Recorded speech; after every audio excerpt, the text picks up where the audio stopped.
Train your English voice with ing and ed clauses. A clause is a part of a sentence containing a verb. We use ing clauses to describe what somebody or something is or was doing at a particular time. To say what happens all the time, or to continue a sentence starting with there is or there was. Let's look at some examples of ing clauses. Sentence 1. That man working with Jane seems self-confident. So here we are describing what somebody is doing or is like at a particular time. Sentence 2.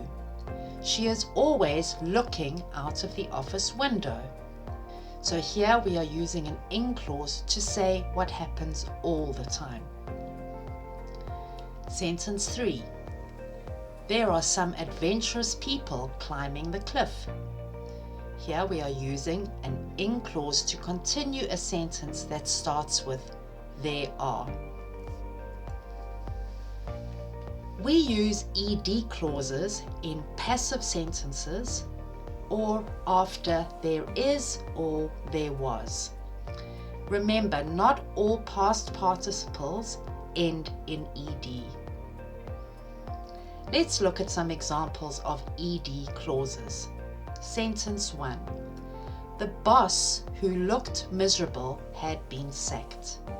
So this is a passive sentence. Sentence 2. There was a large crowd gathered for the shop opening. Here we are continuing a sentence that starts with there was.